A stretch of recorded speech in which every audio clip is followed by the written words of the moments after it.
Hey, what's up? This is Chosen, and we have got the Nari Fragment event heating up. Plus, we have got a big 2x weekend coming up with 2x Sacreds and also a 10x for Draco. Plus, we are about to get the release pretty soon here of possibly the biggest mobile RPG launch in the history of mobile gaming. We'll touch on all of this stuff so that you are able to play Raid Shadow Legends efficiently as we head into the weekend and also stay in the loop on what is going on. So let's get into it. And a quick shout out to today's sponsor, Incarnate, which is a tactical hero collector game featuring a fully transformable battlefield with deep mechanics. Now, each Incarnate is made up of mind, body, and soul, leading to an almost infinite customization. Also, once you have decided on the build that you like, you'll be able to mint that as an NFT, which I know a lot of people get hesitant when they hear that, but for what it's worth, I have actually interviewed one of the main people over at Incarnate on this channel, and he even joined me live on stream to chat with viewers. So the minting process of the NFTs will start on April 7th, and there will be different prices for the allow list / public sale, featuring a collection of 10,000 available. The Incarnate NFT will get you access to the closed beta and other perks as well. So make sure to follow Incarnate on Twitter and Discord to stay informed, and also participate in the big giveaway for a custom PC that they are doing as well. All the links that you need will be easily found down in the pinned comment and also the video description.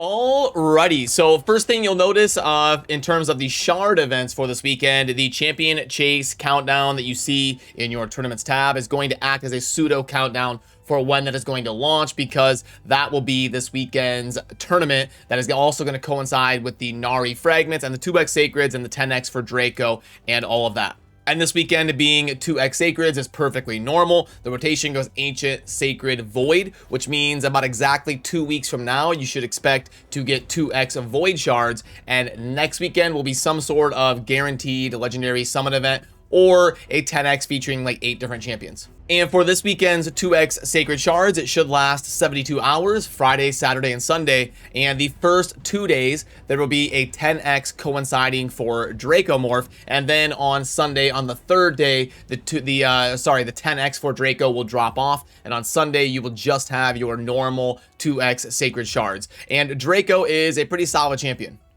So for Draco, if some of you are newer to the game, he was actually a pretty bad legendary back in the early days of Raid, and then he got a pretty significant buff, and he became one of the most sought after champions for a while. Now, I think his value and how excited people get for attaining him has probably dipped a little bit in the last year or so. We've seen a lot more champions come out that do both weaken and defense break on a 3-turn cooldown. That used to be very rare. It was like Venus and Draco and champions like that were very specific in that role, but now we have a lot more of them, a lot more options that have come out to the game. And he's also one of the best DPS options in the clan boss. But we have seen a lot of champions come out that are also good options in, like we've seen the release of Fane and many other champions that can fill that role of being the DPS carry of a clan boss team, especially in the unkillable meta that has risen up in the last couple years. So Draco's still an awesome general utility champion that can be a great DPSer in many different areas of the game. I use him most often in my unkillable team, which is the Bat Eater team, where you've got the double Man Eater with the Seeker, Painkeeper, and then Draco is my DPS carry. And he's such a good DPS that he can even one key on Force Affinity Ultra Nightmare as my only DPS, or you get the 4 people for the unkillable, and then Draco, and even when he's a weak affinity, he one keys Ultra Nightmare most of the time. So if people don't have a really good DPS champion for like a clan boss context, I would say, yeah, why not pull during a 2x Sacred and also a 10x for Draco? I think he can help people's accounts that don't have one of those options yet. Also, clan versus clan has come to a close, and hopefully you were able to win your match. And that means the next CVC match is going to be towards the middle of April here in just under 2 weeks from now, because they do every other Tuesday. So next week there will be no CVC, and then the Tuesday after that, about 12 days from now, 11, 12 days, whatever. As we approach the middle of April, you'll get your next CVC match. Then let's pull up the Nari Fragment event calendar and make sure that we're playing efficiently as we head into the weekend here. So right now it is Thursday, March 31st. So we are right here. And this weekend, the toughest fragments to get are probably going to be the 20 in the Champion Chase tournament that is coming up right here. And basically, you're going to have to weigh your options. If you did not get the fragments from the previous weekend's Summoning Rush, so the two events that revolve around shards are typically the toughest ones to max out.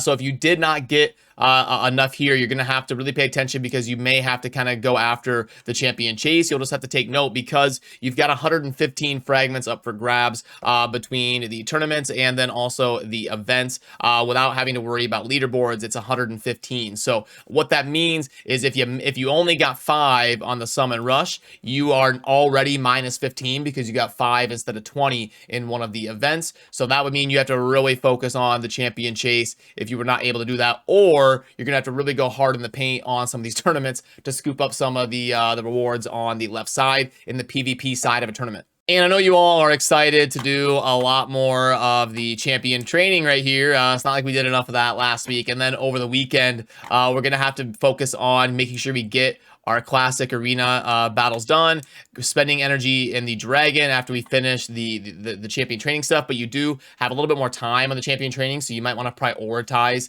the dragon. And then tomorrow, with the launch of the 2x sacreds and the 10x for Draco, we will start to have the champion chase stuff alive as well. So for today, in the immediate future, you're going to want to make sure you definitely focus on the spider. I have to make sure and finish this today as well. You want to at least get the rewards over on the right side at 2250, and then maybe keep an eye on if your group is winnable or not. You can see people are already going crazy in my group, so I would just scoop up the guaranteed 5 fragments on the right side and then move on. But besides that, there isn't anything super pressing that's going to be like ending today. You just got to focus on some of that stuff that we just talked about coming up this weekend. And obviously with the launch tomorrow of the Champion Chase summoning events around 2x Sacreds and Draco 10x. Today is also the very last day of the Doom Tower. Obviously, as we approach the end of the month, the Doom Tower goes on a monthly rotation. So as we head into April, we are going to get a brand new iteration of the Doom Tower. So make sure today you're spending those silver keys, getting as many secret rooms done as possible, scooping up as many rewards as you can, and getting your progress really wrapped up, because as we head into tomorrow, going to be a brand new iteration of the Doom Tower. Let's see if there's anything worthwhile in the shop. So for this one, we've got 30. This is a pretty common pack they've done a few times. It's not amazing, and you already know that because of the purchase limit of 3 up at the top right. But for the Bruce, 12 times 4 is 48. So 48, boom. The 5 epic tomes of 5, and then 3 for our legendaries, and then 4 and 2 for the chicken.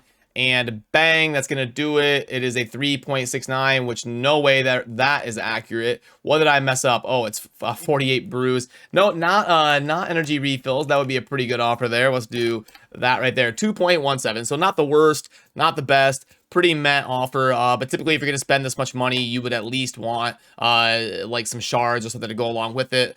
For example, the monthly pack would be a lot better, $30 spent in my opinion. Multi-battle pack, we've plugged this in many times, and basically it comes down to, if 150 multi-battles is worth about $2 to you, then this offer is pretty decent, because you get about $7 or $8 worth of value in energy besides the multi-battles. So that one's a lot better for mobile-only users. $50 for Lifesteal set is an absolute meme. And then we missed the 101% mini mix packs because those were a lot better. So nope. Okay, that about wraps it up. Nothing super incredible in the shop today.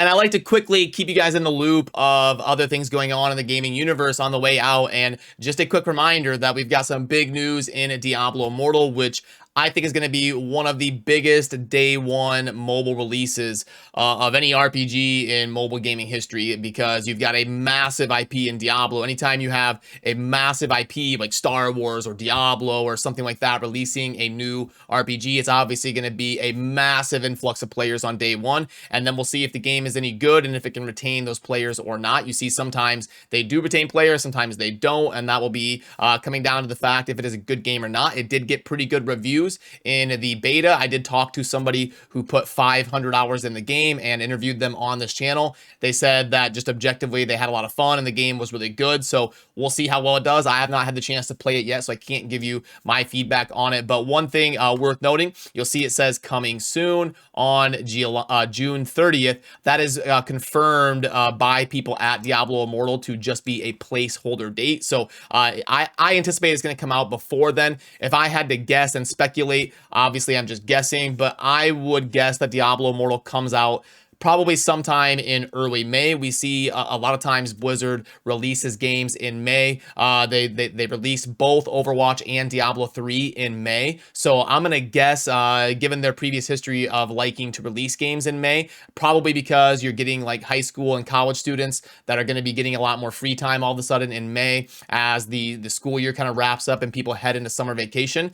That could be why they like to release things in May, but that is why I would tend to lean towards thinking we will see Diablo Immortal sometime in the next 6 or 7 weeks, and that was confirmed to just be a placeholder date because the Apple iStore it's a pretty big deal when a game ends up being on there because the Apple App Store is pretty strict on letting games go up on there. They have to be pretty close to release, so that's why it's big news that Diablo Immortal was added to the Apple App Store recently, and I expect to see it within the next 6 or 7 weeks, and I expect it to be one of the biggest mobile game launches we've ever seen.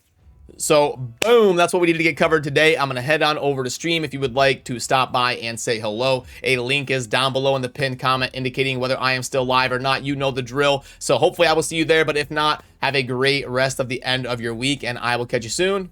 Peace.